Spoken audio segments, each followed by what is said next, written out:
When people look at the origins of economic thought, they usually jump straight to Adam Smith, Karl Marx, or, if they paid attention in school, Aristotle. But there is a quieter truth hidden in the medieval world, a truth Western history rarely teaches.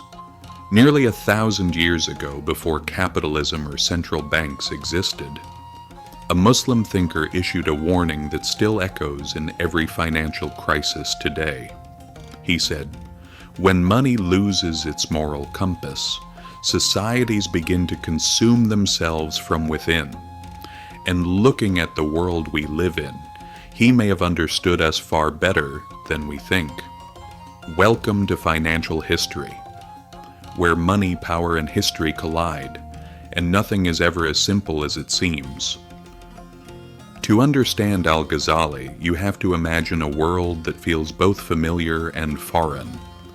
The year is around 1100. Europe is fragmented and poor, just emerging from the wreckage of the early Middle Ages. Meanwhile, the Islamic world stretches from Al-Andalus to Persia. Its cities are wealthy, crowded, and advanced. Baghdad, Damascus, Cairo. These are centers of finance and knowledge. Trade routes are filled with caravans carrying silk, spices, textiles, and silver. Scholars debate philosophy, law, astronomy, and medicine. Markets are active. The empire is rich, and wealth is rapidly transforming society. In this environment, Al-Ghazali emerges, a thinker who is part philosopher, part jurist, part theologian, and part critic, someone capable of explaining both the nature of the soul and the nature of money at the same time. He was born in 1058 in Persia. By his mid-30s, he had risen to one of the most prestigious teaching positions of his time. But what made him remarkable was not his status. It was his willingness to question the system.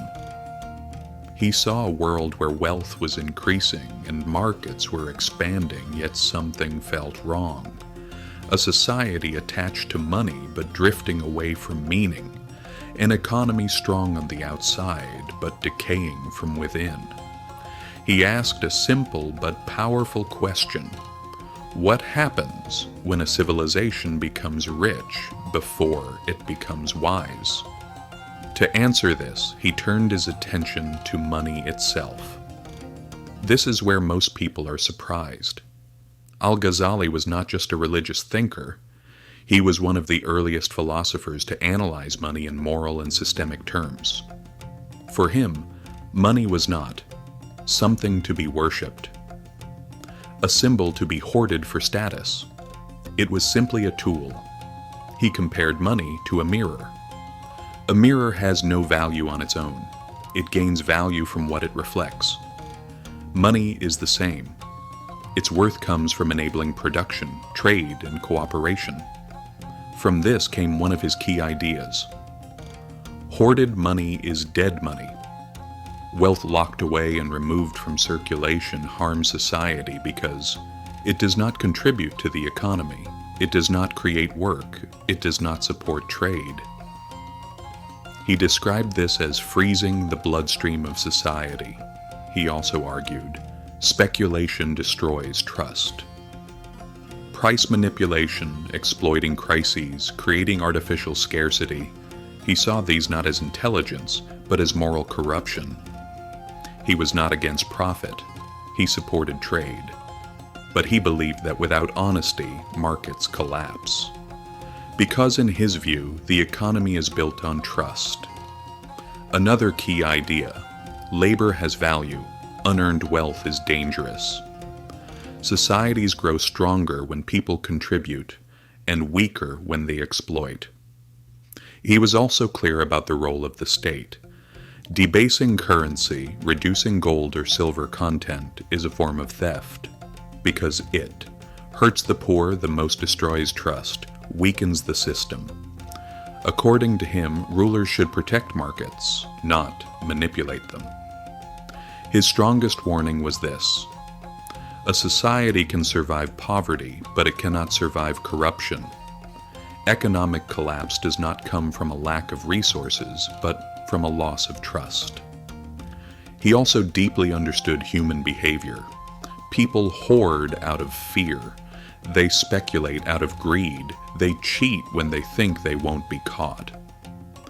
And he reached a critical conclusion. An economy cannot be fixed unless the incentives that shape human behavior are fixed. When we look at the modern world, his ideas still hold. Wealth inequality, speculative bubbles, inflation, declining trust in institutions all reflect the same problems he described centuries ago. His most important message: money is ultimately a belief system. And once people stop believing in it, the system collapses. In the end, Al-Ghazali was saying this: if money becomes detached from morality, the system will eventually break. And this is not just a lesson from history. It's a warning for today. If this gave you a new perspective, don't forget to like, subscribe, and turn on notifications, because the next story might change the way you see the world.